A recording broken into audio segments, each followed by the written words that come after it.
இந்தியாவின் தங்க மங்கை. இந்திய தடகள விளையாட்டில் இவர் பதித்த தடம் இன்று வரை முத்திரையாக மாறியுள்ளது.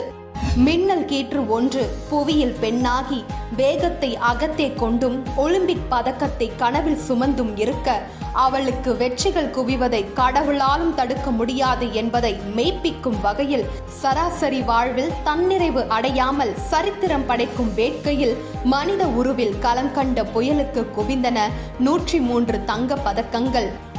பிலவுலக்கண்டி தெற்கே பரமில் உஷா கேரள மாநிலம் கோழிக்கோட்டில் உள்ள பையோலி என்ற குக்கிராமத்தில் வளர்ந்தார். அதனால்தான் பின்னர் அவருக்கு பையோலி எக்ஸ்பிரஸ் என்ற பட்டப்பெயர் வந்தது.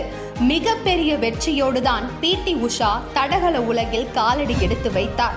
4ஆம் வகுப்பு படித்து வந்த பிடி உஷாவை உடன் படித்து வந்த மாவட்ட சாம்பியனுடன் போட்டியிட வைத்தார் அவரது உடற்பயிற்சி ஆசிரியர். இந்த போட்டியில் யாரும் எதிர்பார்க்காத வகையில் வெற்றி பெற்று தடகளத்தில் தனக்கான பாதையை உருவாக்க தொடங்கினார் பிடி உஷா. அடுத்த சில ஆண்டுகள் மாவட்ட தடகள போட்டிகளில் உஷாவை தோற்கடிக்க ஆளே இல்லை. தடகள விளையாட்டில் தனது பெண் முனைப்பாக இருக்க சமுதாயம் என்ன சொல்லுமோ என தயங்கிய உஷாவின் பெற்றோர் பின்னர் அவருக்கு முழு ஒத்துழைப்பு கொடுக்க தொடங்கினர். சாதாரணமாக சென்று கொண்டிருந்த உஷாவின் தடகள வாழ்க்கை கேரள விளையாட்டு பள்ளியின் ஆசிரியர் ஓம் நம்பியார் என்பவரால் அடுத்த தளத்திற்கு சென்றது. உஷாவிடம் இருக்கும் திறமையை கண்டு கொண்ட அவர் தடகள போட்டிகளுக்காகவே அவரை வடிவமைக்க தொடங்கினார். மாவட்டம் தொடங்கி மாநில போட்டிகள், தேசிய போட்டிகளில் உஷா ஜொலிக்க தொடங்கினார். தனது 16 வயதில் மாஸ்கோ ஒலிம்பிக்கில் இந்தியா சார்பில் உஷா கலந்து கொண்டார்.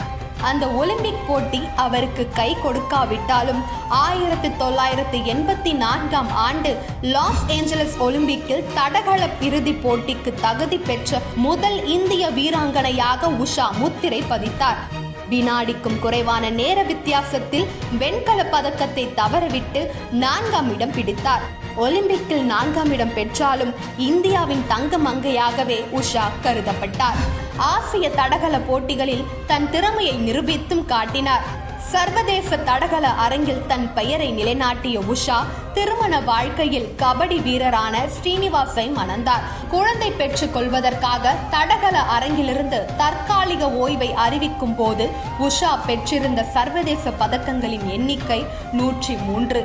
100 கணக்கில் பதக்கங்களை குவித்திருந்தாலும் நூலிழையில் தவறிவிட்ட ஒலிம்பிக் பதக்கம் உஷாவின் மனதில் நிறைவேறாத ஆசையாகவே இருந்தது. தன்னால் ஒலிம்பிக்கில் வெல்ல முடியாவிட்டாலும் தன் பயிற்சி மையம் மூலமாவது இந்தியாவுக்கு ஒலிம்பிக் பதக்கம் பெற வேண்டும் என தொடங்கப்பட்டதுதான் உஷா தடகள பள்ளி.